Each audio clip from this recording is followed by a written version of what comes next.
The award-winning Cinema Classics is produced by John DeSando and Johnny DiLoretto. Listen to the shows and read reviews online at WCBE.org.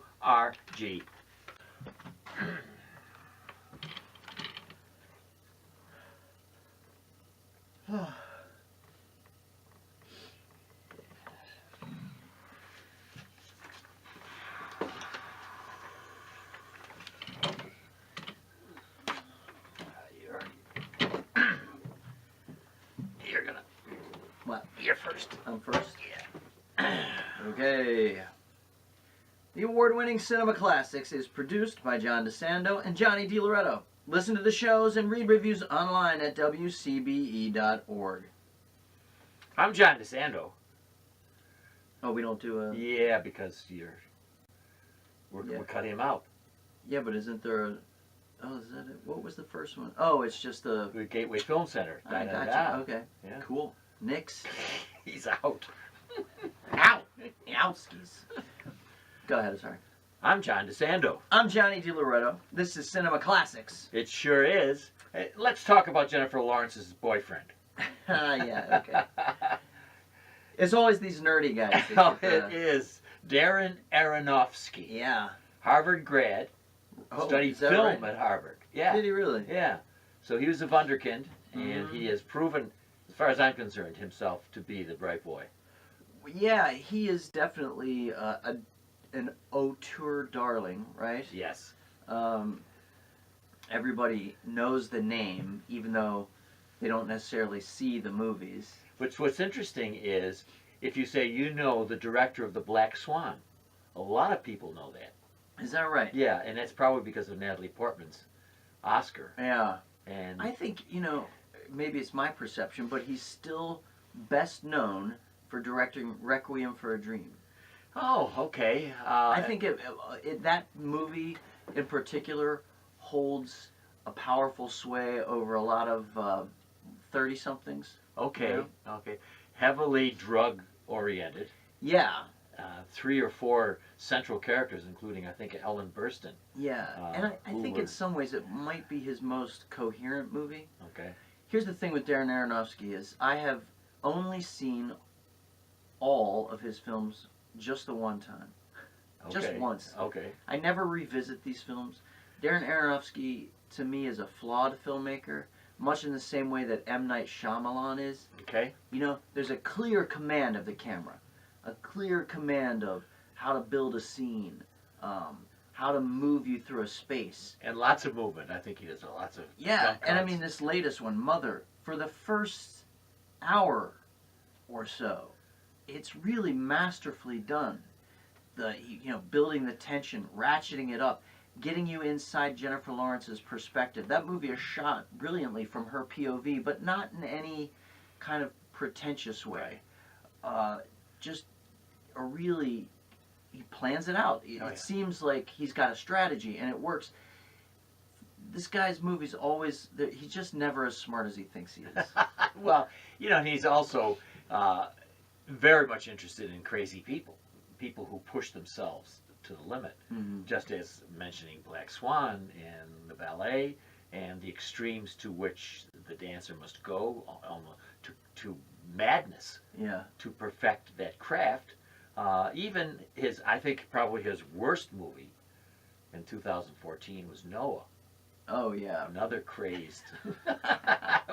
Well, I put that one right out of my head. I know, with Russell Crowe. If you thought about it long enough, and you'd have to think about it long enough, it is an interesting take on that great story from the Bible, in which the name God doesn't even appear. Mm-hmm. I mean, it's all centered on Moses, and he's angry at God because God doesn't. I'm sorry, and he's centered on Noah, so that Noah doesn't even say God's name, except he's the creator, and why doesn't he listen to him?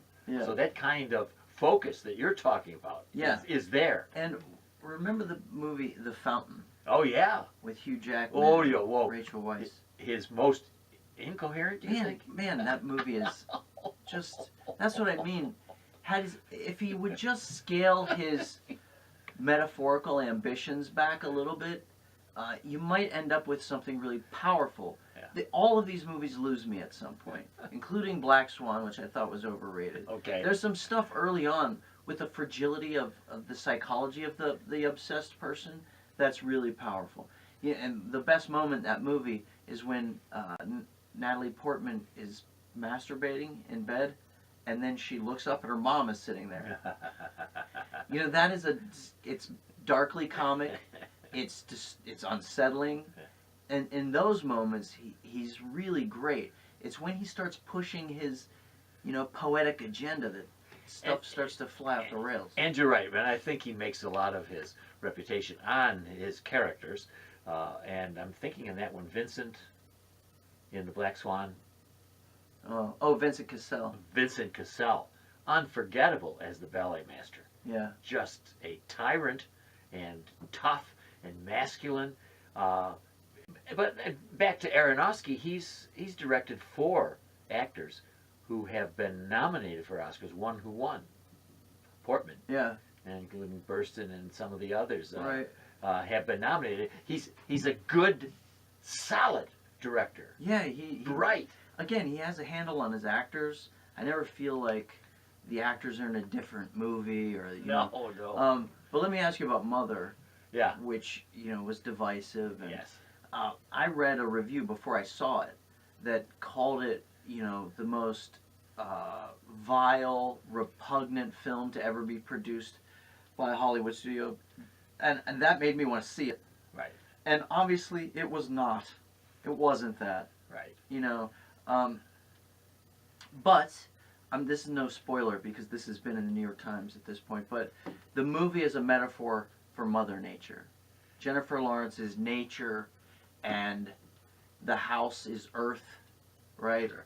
And there's some Rosemary's Baby about this. There's some really strange, weird stuff. yeah, the first half of it, which is great. And for me, it goes beyond even what you're talking about into the whole idea of creation. And Sure. that because he's a poet. And how demanding the artist is. Yes, yes. And Javier Bardem's character really just sucking the life out of her. Now I get that, but at some point the movie, it starts out you feeling like it's this horror film, a psychological horror film, a la Rosemary's Baby and Polanski's Repulsion, and then it just really gets ridiculous. Well, it's so John, it was so stupid, so egregiously stupid that I couldn't take it seriously. I thought it must be now it's a comedy. Like it seemed like a comedy. Well, I think with the riot police bursting in. Yeah, I think it devolves into mayhem, and that's all a part of the craziness that he's created, and I think it metaphorically it works for me. I just distance myself from any realism and say this is turned into a mess. No, this is get hell. That.